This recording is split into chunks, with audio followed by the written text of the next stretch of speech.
Hey everybody, welcome to Dad's Den of Pop Culture and Alpha Flight Monday. And today we're taking a little diversion from the main Alpha Flight comic to look at a very short limited series that had the X-Men and Alpha Flight together. 2 issues, 1 and 2. These were wraparound covers.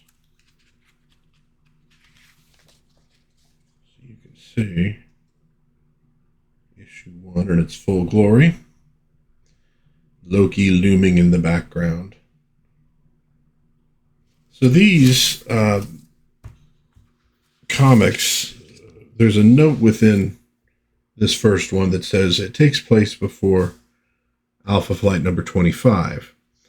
Now, I've seen online that it's supposed to take place between Alpha Flight number 22 and Alpha Flight number 23. And that's why I'm doing these videos. Now this is going to be one video. We're going to cover both of these.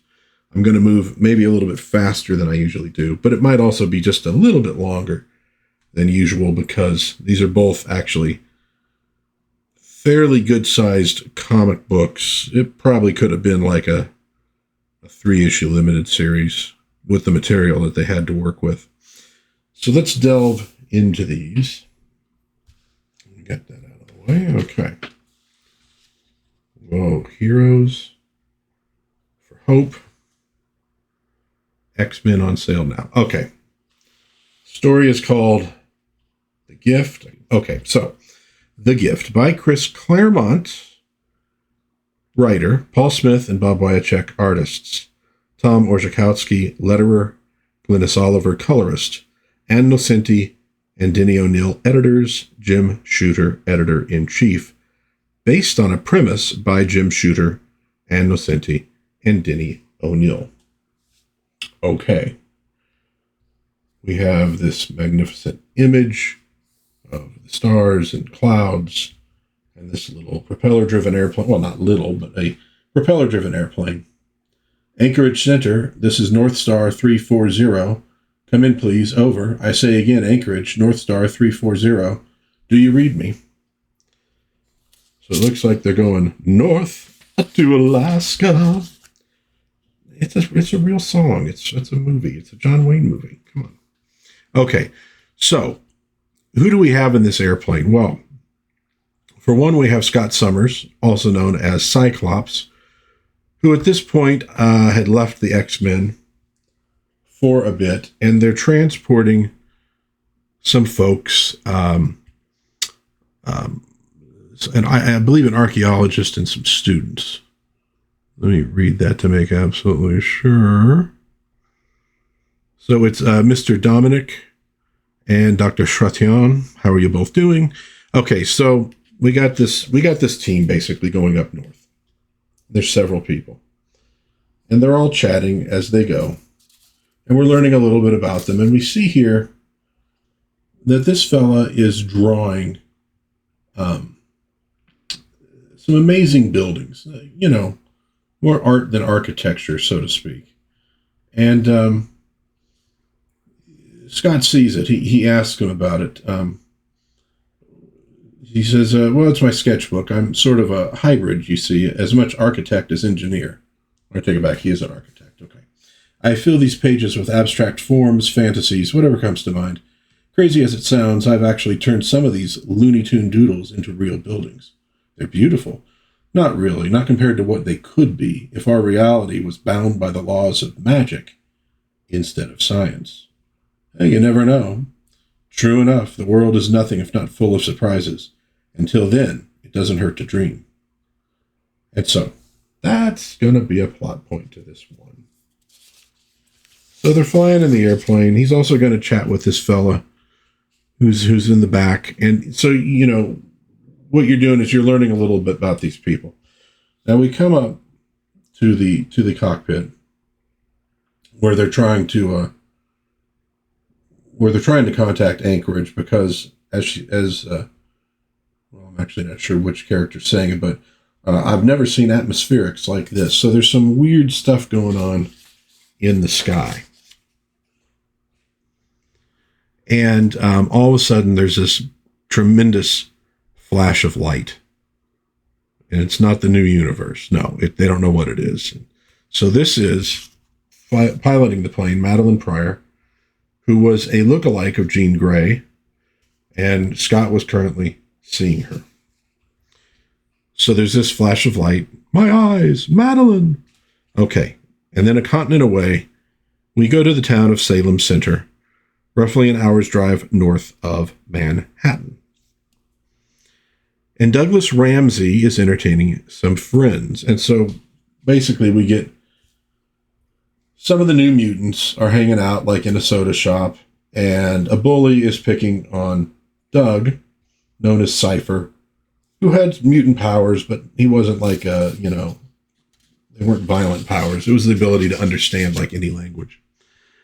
And Illyana is there, and she kind of gets scary and convinces this bully that he needs to cut it out. And so Illyana and Doug run outside, and she teleports them back to Professor Xavier's school for gifted youngsters.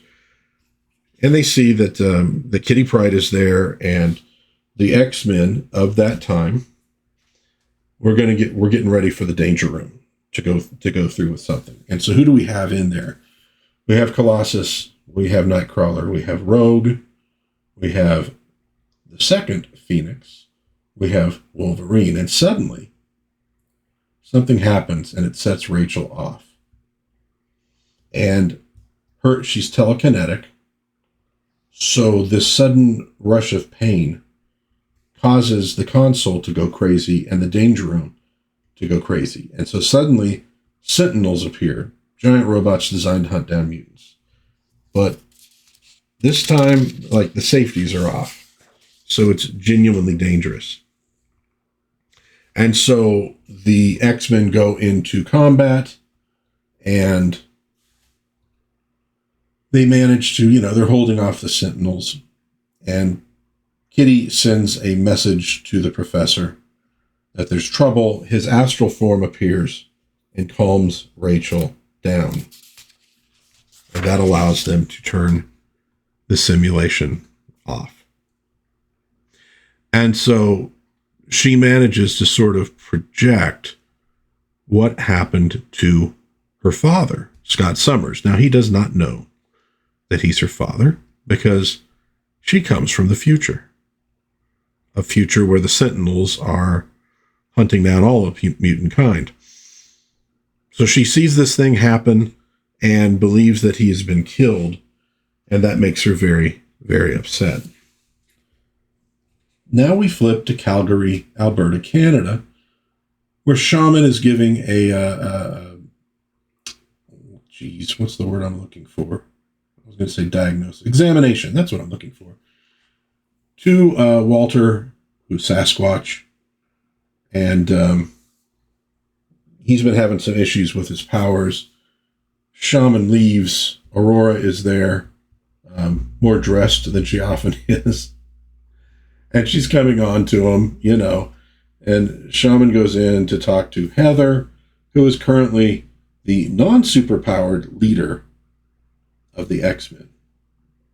And so Shaman, thinking about Walter's problem, says his problem is psychological in nature, or it is magical. Something must be done, and soon. He might easily, in a seizure, harm or slay an innocent. And given the increasing anti-mutant paranoia spreading north from the States, everything's our fault. Things aren't good. And this is Heather. Things aren't good, are they, Michael? I could see it in your eyes. What's our next move, then? We'll talk with him, Heather. What's that? Good Lord. What is that? Well, hurry, turn the page. And suddenly, Snowbird appears. Shaman, my friend, save me. So she's having some kind of trouble. And as Shaman is hearing her, she's talking about Ungava Bay, the death of us all. Boom, he gets hit by this sort of telekinetic talon, which is coming from Phoenix. You attacked my father. I want to know why. I want him returned to me unharmed because Witch Doctor, if he's dead, and she's obviously threatening to kill him. She whips his medicine bag away, which lands on Heather's arm. Now, the medicine bag is like a portal to another dimension. If you look inside the bag, you will go mad. And it's sort of swallowing her arm. So Aurora and Walter hear that. He turns into Sasquatch. She's got the Aurora thing going. I've noticed her costume sometimes alternates between white with yellow and yellow with white. And I think you'll see that in this series at a certain point. So they hear what's happening. They're going to go in and do something about it. Meanwhile, the Blackbird flies over. Rogue flies out. Go after Rachel. Keep her from doing any harm. Too late, Rogue. And as for you, miss, you can't sneak on a telepath or beat someone who reacts with the speed of thought. Une jeune fille, a young girl. And so she basically, stops Aurora cold. Heather's freaking out because her arm is being swallowed by a bag. Shaman's saying, look, I don't know what's going on. Here come Puck and Sasquatch. And as Rogue's coming down, she gets intercepted by North Star. And she kisses him. And by doing that, absorbs his powers, but also, as she says, I have also absorbed his memories, every particle of his being. I know his joys, his pain, his dreams and terrors, all his secrets. And if you've been following along, you know that North Star has some secrets. So Shaman is trying to help Heather. She wants answers. He says, I have none. I have no idea who your father is, nor do I care. You've threatened and maimed and perhaps murdered for nothing. And that's when Sasquatch rips the wall off and comes in. And before things elevate even further, Nightcrawler teleports in the professor, who yells at Rachel and basically pushes her into the astral plane. Sasquatch turns back to normal. Nightcrawler's trying to help. And Professor X is rather angry with Phoenix. So they basically get things straightened out and realize through talking to Narya, the problem is this Ungava Bay. And they need to join forces and get up there. And Puck has an airplane that'll get him there, since the Blackbird isn't big enough to hold everybody. So now we're going to launch through time and space a little bit, elsewhere, as they say, in a place that is as much apart from the worlds of gods and mortals as it is a part of them. And here we're going to see a group of shadowy beings called We Who Sit in Shadow, or sit above in shadow. And they're speaking to Loki. And Loki is telling them, my task is complete, noble lords and ladies. My part of our bargain fulfilled. The time hath come for thee to honor thine. Not so, not yet. We charged thee not simply to do good deed, a good deed, for the people of Midgard, but in the process to prove thyself worthy of our favor. The one is easy, the other far less so, as thou art discovering. The boon asked of us by thee is great and supremely precious. We do not grant it lightly. I am the son of Odin. It is not in my nature to ask for anything. And you can see how small he is compared to them. And you can see that here too. So these are big boys. Be that not the point of this entire exercise, little god, to prove that nature can be changed. As we recall, thy half-brother Thor, god of thunder, had to learn the true humility that must needs temper such awesome power as we immortals possess. Mayhap this is thy turn. So basically, Loki's made a deal. He's got to do a good deed for the people of Midgard. But of course, he's the god of tricks and the god of evil. So you can't necessarily trust what he's doing is actually going to be good for Midgard. So back to our teams of Alpha Flight and the X-Men. They're flying up to this bay, and we're getting some good character work. The thing with Claremont is, even if he's dealing with a story that is like world-shaking or cosmic, it generally comes down to people, individuals, and their lives. What's the word I'm looking for? They impact these great events. They change them and often resolve them. And it's no different here. And so Wolvie's talking to Heather, and she's talking about the problems that Alpha Flight is having. They send Rogue and North Star off to scout ahead. And we get some nice stuff between those two. Her saying, yes, I've absorbed your memories. You had no right. I had no choice.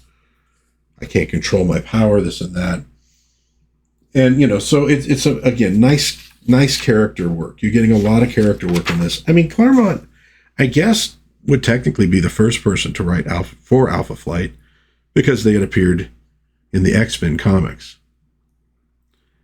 And so you get an interesting bit right here. You got no call for such anger, North Star. You got talent, skills. You're a champion. I am a mutant. Without my super speed, I am nothing. I have nothing. To which she responds, that's funny. Without mine, I'd be everything. And then he notices she's got this grass between her teeth. Where did you get this? And she says, well, it's the other side of the mountains. There's a whole field of it along the bay. Why? This is summer grass, prairie stock. It doesn't grow north of the tree line, especially not in midwinter. The weather's too harsh. Stay here. I will bring the others. So he flies back. So they find this field of grass very far north amid these mountains that should not be there. And they're all piling out. And Nightcrawler is the first one to see this amazing building, which actually, how on earth could he have been the first one to notice that when they landed the plane right there? But that's okay. It's a good looking scene. So we see this amazing thing. Feel the breeze. We saw a blizzard building beyond those mountains, but here the air is warm, and smell those wildflowers. It's like summer. Fairy tale weather for a storybook setting. Any moment now we'll meet a knight in shining armor. And if you look at this, it may remind you of something you saw earlier in this comic book. And out comes a man, and it is Scott. And he greets Professor X. And here's the amazing thing. He doesn't have his ruby-colored glasses on. Now, in his normal mutant powers, he cannot control his eye beams that emit from them that are very destructive. He has to wear those glasses or his visor in order to do that, or else he would be just destroying everything around him. So he doesn't need them now. So that's kind of a miracle. They wonder why. And of course, here's Rachel.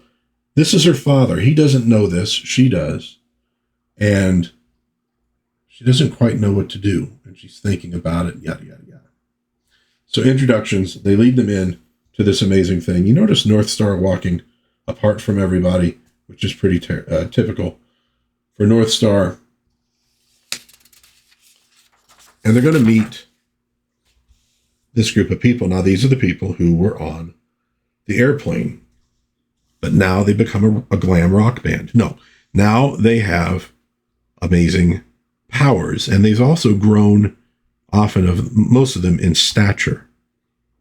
They're much bigger than they were as human beings. And you can, if you're a Marvelite, you can tell an Asgardian influence here on what they're wearing.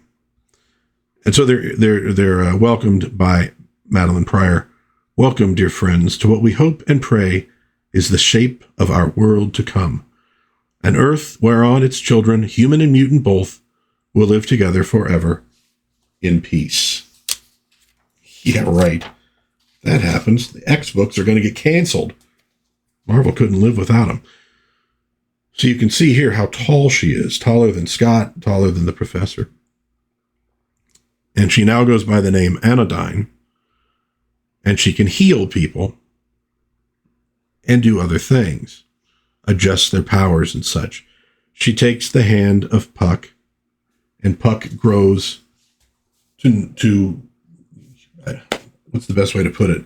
I guess to normal size, because if you know the Puck character, you know he was not always a dwarf. And so he's actually, back to his normal size, and he actually kind of trips and falls over because he's not used to his center of gravity being so high. In his dwarf form, he's an acrobat and stuff like that. As the series goes, you're going to get to see Puck. You're going to get to see more of his history. And so this is kind of amazing. And so he does the same, or she does the same for Sasquatch and for Aurora.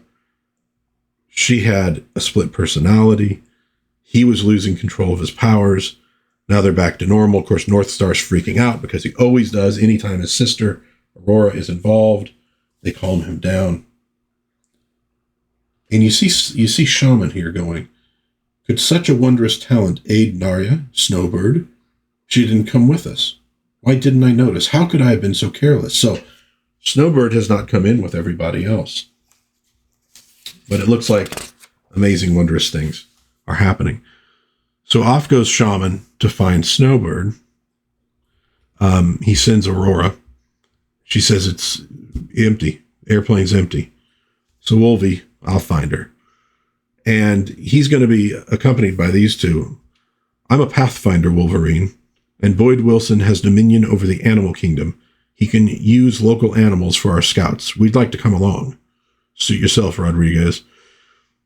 He says Narya's scent is almost non-existent, and if she was deliberately masking her trail, she doesn't want us to find her.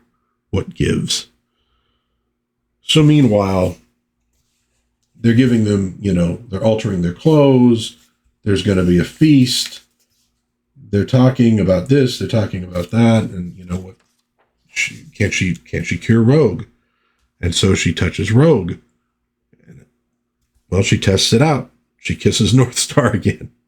And if you know Northstar, you know that pretty much every other guy there would be a lot more thrilled with being kissed by Rogue than him. But she says nothing's happening. So Rogue's powers are back to normal. And, Professor X is also a little bit nervous about this. He's not sure exactly what's going on, but he says, so he's looking nervous. Scott says, is something wrong, Professor? He looks surprised. Small wonder, Cyclops, when I scan for 2 minds and find 3. What are you talking about? Now she's blushing. They're a little over-blushed there, but what are you talking about? What's going on? Madeline, that's great. You're having a baby? But is it the girl that'll grow up to be me? That's what Rachel's thinking.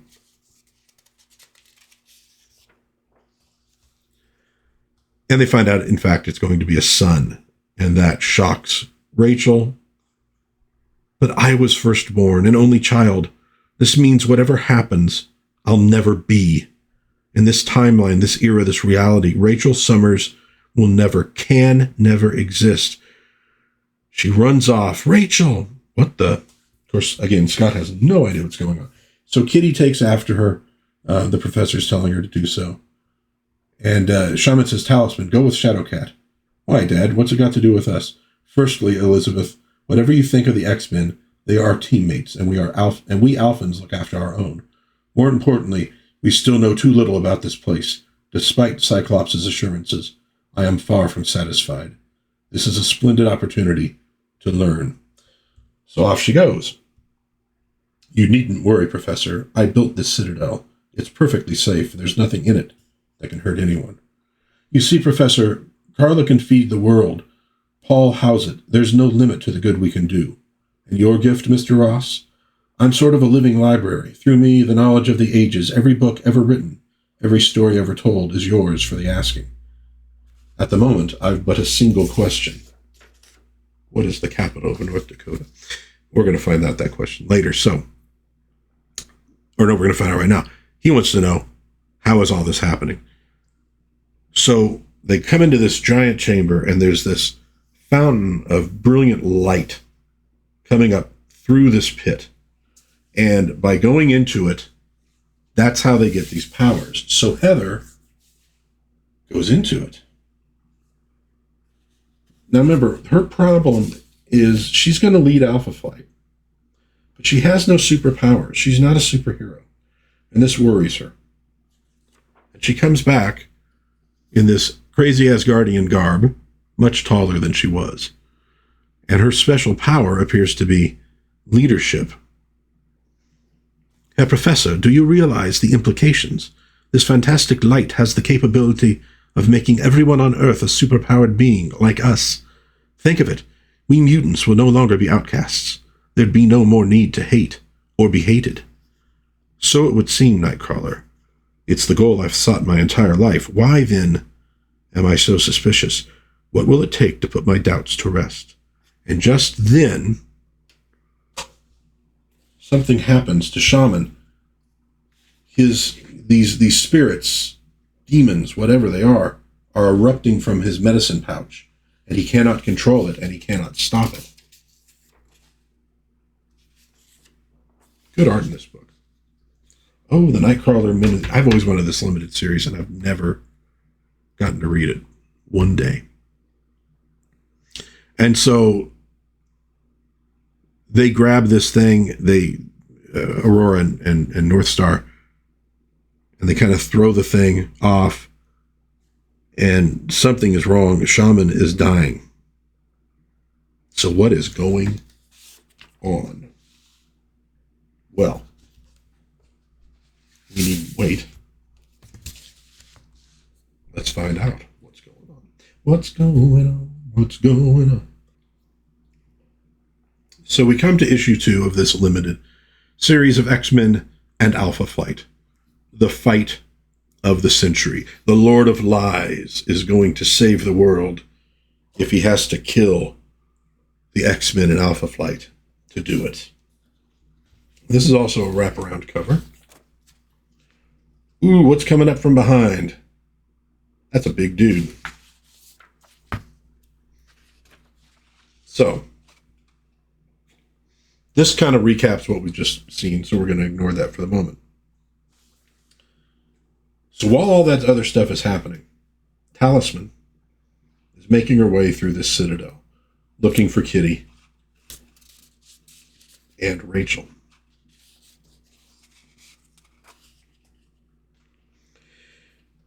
And she finds that sketchbook, and she's looking through, and she's noticing, as she goes through, it's getting, the illustrations, the pictures are getting cruder and cruder. I don't mean they're getting dirty. So Kitty scares the hell out of her by popping out of a wall. And they go walking, and there's Loki. But what they find is like this ancient Viking village that's been preserved. And this runestone here. And if you remember, Elizabeth is an archaeologist, so she's kind of interested about this and what it might mean.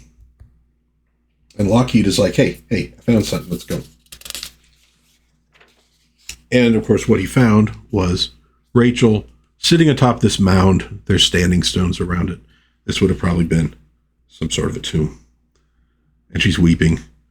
And she takes a shot at Kitty, who's kind of like, yeah, I know. You're not really going to hurt me. And so she walks up and they hug it out a little bit. Because like we found out just a moment ago,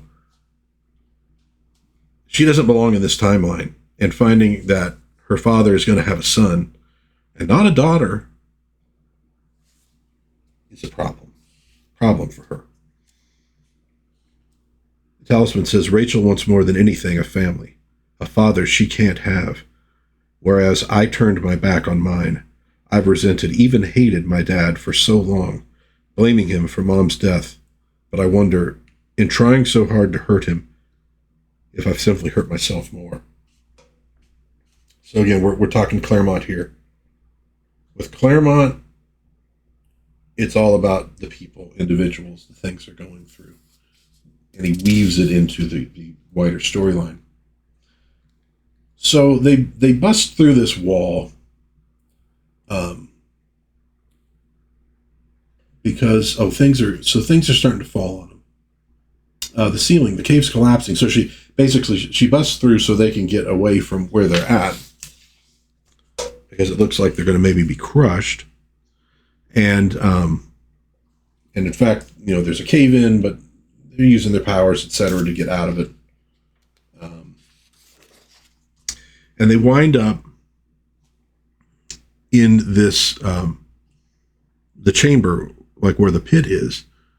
And when that magical stuff kind of contacts, let me see. Hold on, let me make sure I'm getting this right. Okay, so Talisman brushes the energy field. Okay, that's what I thought, but she was yelling Rachel. The fire fountain had vanished. Now it's back. The instant it touched Tally, everything winked out. Now, Talisman sort of cancels out magic or turns magic against itself. And you see it busted these two into this freaking wall, which apparently didn't hurt them. And, Kitty's like, are you guys okay? And so they realize there's something going wrong here. The fountain is magical.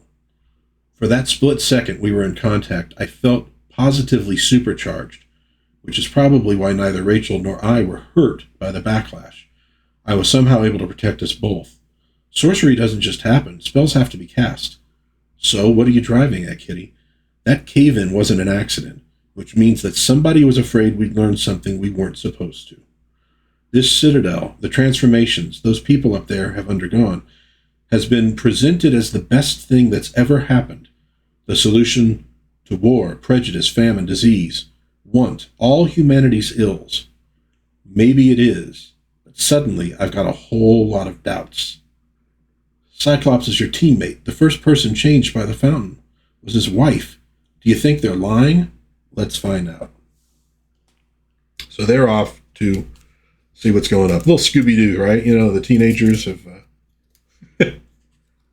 found out something's going on. Old man Jenkins must be behind this. And so at this stage in the story, people are starting to get a little bit suspicious. They're not sure exactly what's going on. Kitty goes to find Wolverine and sees that he's been affected by Madeline, who kind of snuck into his room while he was sleeping, and finds out she burned the berserker madness out of his system. He's sane now. He's normal. You sane, girl? Like, oh yeah, talking about Ogun, his mentor in Japan. So she's like, dude, you kind of need that berserker thing. It saves your life. And he's like, you think I can't cut it without it? I'm sorry. Hey, did you find Snowbird? I don't know. I can't remember. Pathfinder, Beastmaster, and I split up. I thought I had a scent. After that, I drew a blank. Logan, your berserker self is the wild animal side of your nature. Beastmaster controls animals. He could have made you quit. But why? And so Kitty talks about what's going on. So Aurora heads off with Wolverine to figure out what the heck's going on. They find where they hurled the pouch. And he manages to track down Snowbird, who is sort of like, she's dying. She looks, horrible, impacted by she has a magical form. So a magical problem is going to actually physically affect her appearance. And go away, Logan. I beg you, old friend. Let me end my days alone. It ain't your time, darling. And so outside, they find that Beastmaster and Pathfinder have brought these animals up. They're not going to let them out of that cave. So they are up to something, and they know something bad is happening. And he gets singed by old Lockheed, the dragon. I love Lockheed. I love this era in X-Men comics. I love it so much. So if they're going to go in there, you got to go through the dragon and me. And we now go back. We see Rogue. She's in this dress. People are genuinely kind of happy. They're being cured of these problems that they had. It reminds me a little bit of Star Trek V, the the Vulcan taking away people's pain, but should it have worked that way? Anyways, Star Trek V, it gets a bad rap. It has its problems. There's some genuinely good stuff in that movie.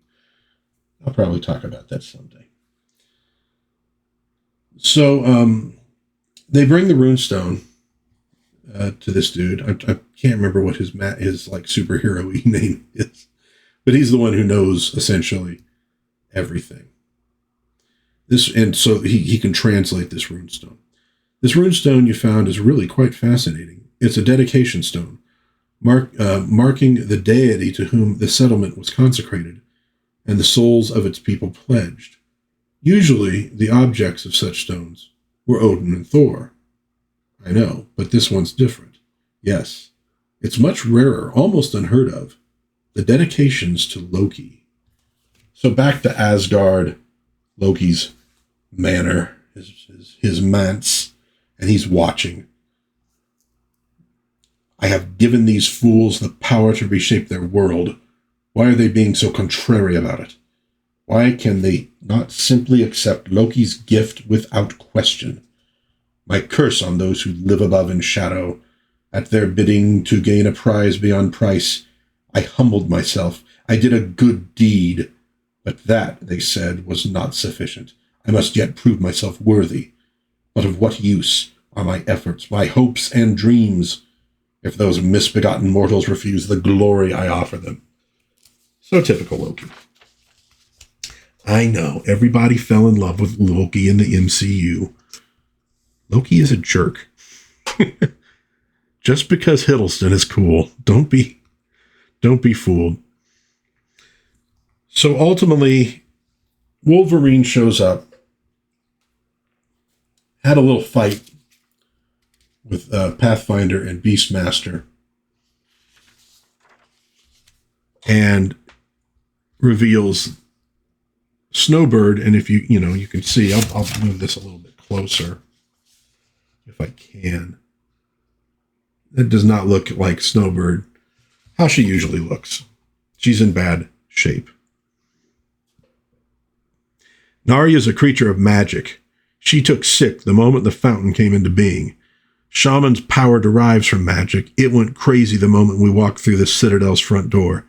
His daughter, Talisman, neutralizes magic. She disrupted the fountain with a touch. I figure its genesis, the energy it uses for its transformations, has to be magic. Not simply magic, Wolverine. All the magic in the world. I've known it from the beginning. I read it in my library. The fountain will grow, spreading its influence across the globe. Everyone who lives will become like us, except people like Snowbird and Shaman. They're doomed. No. Have you the right to prevent it? Think of what you're doing, Wolverine. This is our chance to remake the world. If we are willing, Mamselle, to sacrifice our friends. In my memory, Northstar, are the moments and manners of all your deaths. I'll do anything to prevent that. Your choice, girl, your privilege. You've no right to make it for anyone else. So here we get some conflict, and it cuts across the teams. From Colossus. I am a peasant, Tovarish. My family are farmers. Our land is good, and we work hard. Yet despite our best efforts, many in my country go hungry. Well, that's because it's a communist country, Peter. I'm sorry. And how many in the world are starving or sick or without a decent home? What are you saying, Peter? That this is good? Yes, we can end famine, disease, want, hatred, possibly even war. Is that so bad, Kitty? A rational transaction, huh? The needs of the many balanced against the lives of a few. Oh, well, now we're in Star Trek, too. Think about who those few are, Colossus. Dr. Strange, Nightcrawler's girlfriend, Amanda, and maybe Aurora and Ilyana, your kid sister. And Lord knows how many more. I'm sorry, I won't accept this. A gift so tainted with innocent blood is one I want no part of. I stand with Wolverine. So we get a little bit of civil war here among the mutants. Just all sorts of references. And so they're lining up, and guys, this is a comic book. I mean, if you get a bunch of superheroes on opposite sides of a room with a disagreement, well, then by golly, there's going to be a slugfest. And in fact, there is. The fight occurs, and it's not a nice one. And people are going down. And so North Star grabs Talisman and whips her away to that magical light.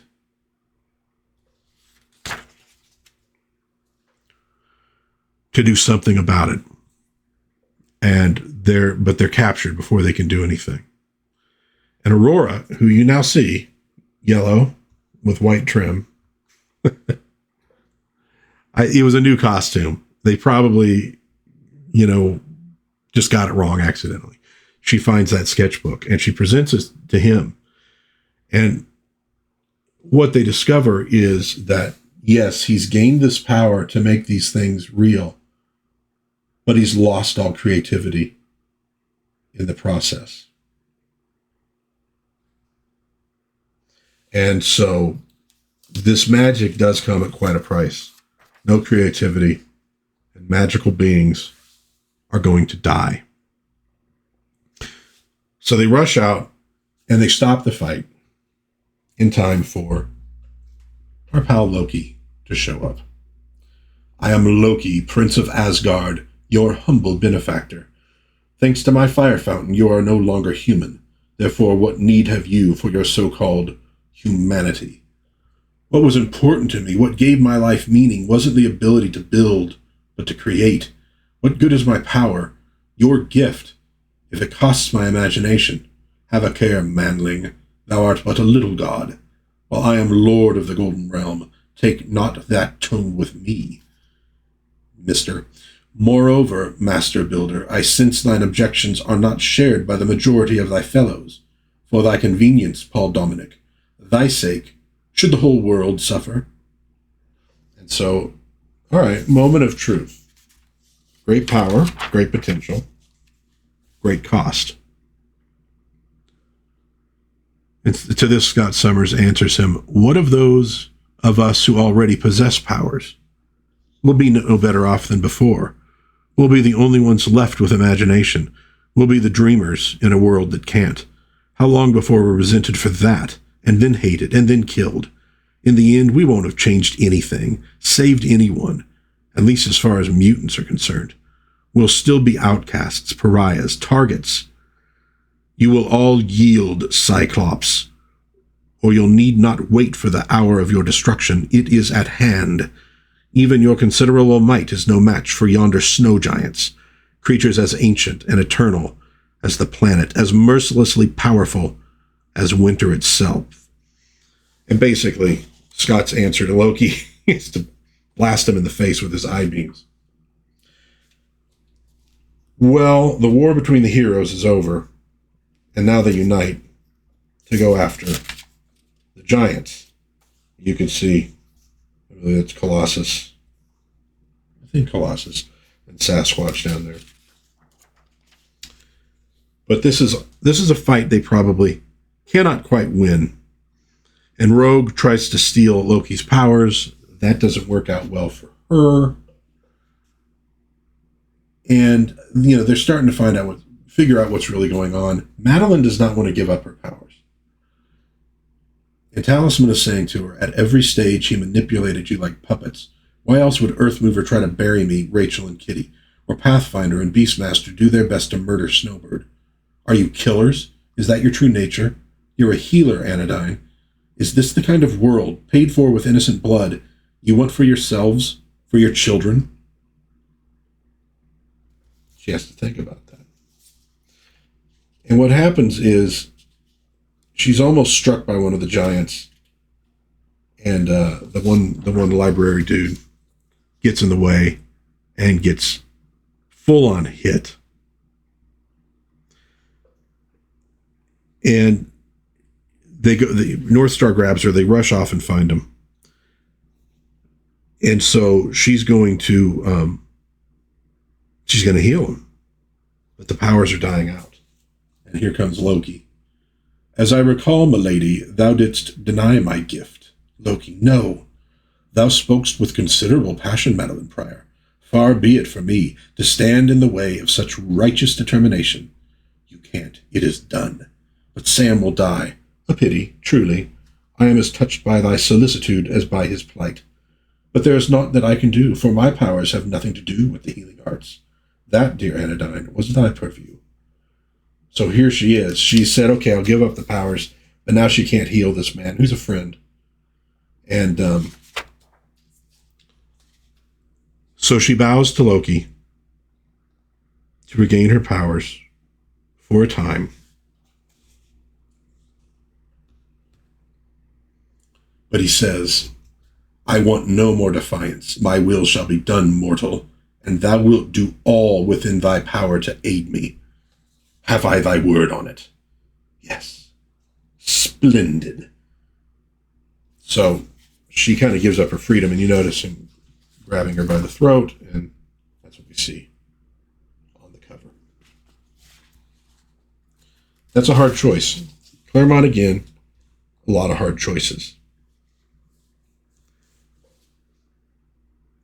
And it looks like Loki has lost, but he says, however, dear Anodyne hath changed her mind. Ever a woman's prerogative, and now accepts my gift with all her heart. She bids you do the same. Is this not so, my sweet? Yes. 'Tis I who am the victor here, Xavier. Not so, master of mischief. What? And here, we who live above in shadow appear. And what they found is that Loki has basically undone himself. Even in trying to do good, it's tainted with evil. And the resistance of people against that gift has basically doomed him. Loki, stay thy wrath. Thou shalt harm no innocent. Thou shalt allow these thy guests to depart in peace. And further pledge, as Prince of Asgard, in thy father Odin's holy name, never do them harm in this sphere or any other. Fail in this, and thou shalt feel our vengeance. Loki got in trouble. I so swear. So, Loki's bargain is over. Loki has lost. Puck goes back to his old self. So does Heather. Everybody loses these powers. All of a sudden, Scott's eyes blast. Almost kills Nightcrawler in the process. Everybody's back to what they were, which ain't perfect. But they all agree, no, we don't, because Loki says, I can still undo all this. No. So be it, fools. And so snow starts to fall where it was summer. Shaman and Snowbird are back to normal. The giants leave. His medicine bag is returned. So back to an imperfect world. And see, that's what I like. You get these wonderful things in Claremont books about these kind of choices. And it's not as crazy a thing as you might think, because it is a choice people do have to make. Promised Utopia, but at what cost? And maybe the screwed up world we live in is actually the best of many other bad options. So Cyclops, they realize that Rachel isn't aboard. Cyclops runs in to get her. And he's yelling her name. I'm okay, Cyclops. Figures it'd be him who'd come looking for me. I didn't mean to alarm anybody. I'll only be a moment. The fire fountain chamber. Lord, it was so beautiful. If it was physically possible for me to cry, I would. I'll weep for... she says, I would. I'll weep for both of us, Daddy. And what you end up with is a nice moment between these two characters. This is the moment I've dreaded. Do I tell him? But my mom was Jean Grey, the woman he loved. Only in this reality she died. He fell in love with Madeline Pryor. They're married. She's going to have his baby, a son. My kid brother. The world I came from, the life I led, that's gone. I'll never forget. But I also can't ever go back. Here's where I exist. Now is the time that's important. And my future is whatever I decide to make it. Rachel, we have to go. I know. I'm ready, Cyclops. If I tell him, I'll reopen wounds that have barely healed. I'll always remind him, and Madeline too, of what he had and what might have been. He's made peace with his ghosts. Not for long, folks, if you know these books. Maybe it's time I did the same with mine. I'm told you're from the future, a future. We won't know if it's the future till we get there. And by then, it'll be too late, so why worry? My dad, he used to say, as long as you're alive, it's never too late. Did your father die in that future? All the X-Men died. You know, you remind me an awful lot of someone. That good or bad? Good. She was very dear to me, and when she died, all the light, the joy went out of my life. A part of me will always miss her. I never imagined I'd be as happy and fulfilled again until I met Madeline. It isn't the same, but that doesn't mean it can't be as good, or maybe even better. My mom had a saying, everybody deserves a second chance. Smart lady. Yeah, when they made my folks, they broke the mold. I'm not going to tell them. Funny, I was just thinking much the same thing about you. All of a sudden, I have a feeling I don't need to. So, it's a nice little moment between father and daughter.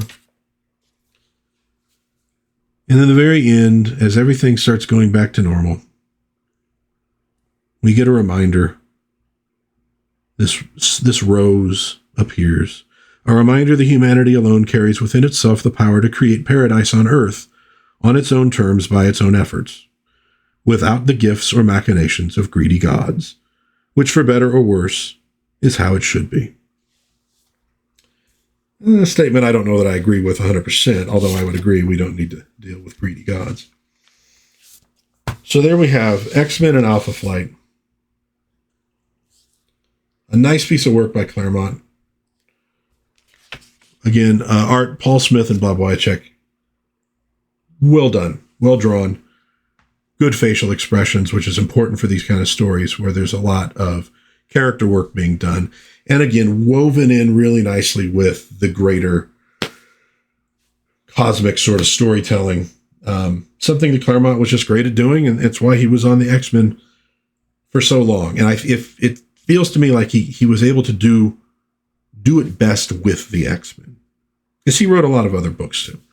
But it seems like what he was really good at, he was best at doing with the X-Men.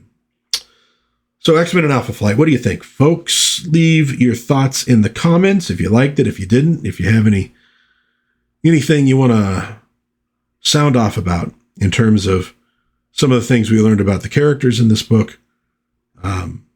Just let me know in the comments. Any questions, please ask them there. I'd be happy to answer if I can. If you enjoyed the video, please give it a like. Maybe think of subscribing to this channel. And maybe share with a friend if it seems like something a friend might enjoy. But until next time, God bless everybody. Be kind to one another. Try to have some fun.